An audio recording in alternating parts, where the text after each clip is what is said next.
I'm joined now by Congressman Mark Veasey, a Democrat from the border state of Texas and a member of the House Armed Services Committee. Congressman, good to see you today. Thanks for being here. Morning. I want to get to the congressional delegation at the border in just a moment, but just this news this morning about these impeachment proceedings moving forward against Secretary Mayorkas. Congressman, your reaction to that, and how would you describe the job he's done so far? I think Mayorkas is doing the best job that he can, to be quite frank. I think that if Republicans were serious, instead of trying to put together these, impeachment sham hearings and what have you, that they would actually sit down with Democrats and come up with a comprehensive plan to really deal with immigration once and for all.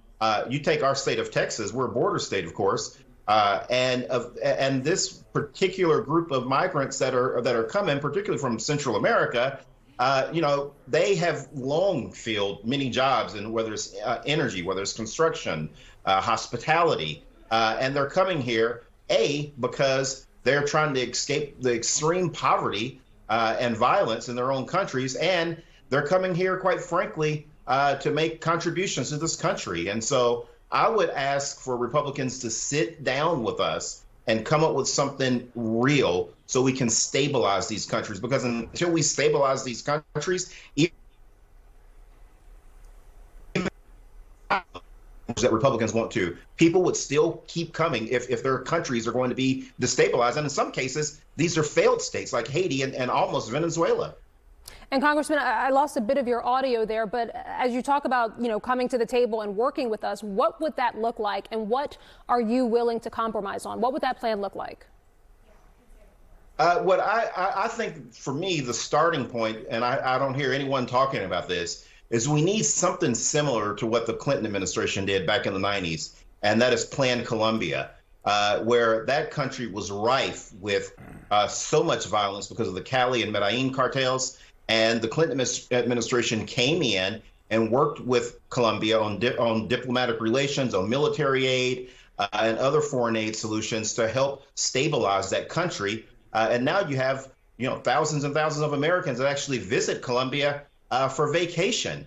And we have to stabilize those countries. If you don't do that, if that's not a part of the conversation, then we're not going to do anything to fix this problem, because we see this around the world. We've seen the capsized vessels of people trying to leave Africa to get over to Italy, for instance, and other migration of people trying to leave parts of Asia to go to Europe.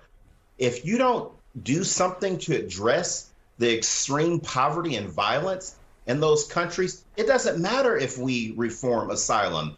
The problems at the border will continue to pile up. And so we need for Democrats and Republicans to put together a group of members, a bipartisan, to really work through this and stop trying to go for the big fancy sound bites and what have you. That's not helping. I've been in Congress now for 10 years, and that's the path that we've been on the last 10 years. And look where we're at now. Nothing has happened. So let's actually sit down and come up with a real solution. Your message to the Biden administration, which says that the federal government needs more funding to address this issue. Absolutely.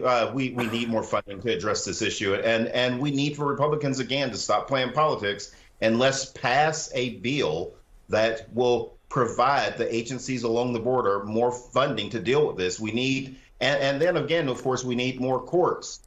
We need more immigration attorneys. We need more people to really be able to deal with this problem. And again, let's get away from all of the headline grabbing sound bites, and let's work on some of these on some of these issues that, quite frankly, people just aren't talking about enough. Representative Mark Veasey, thank you for the time today.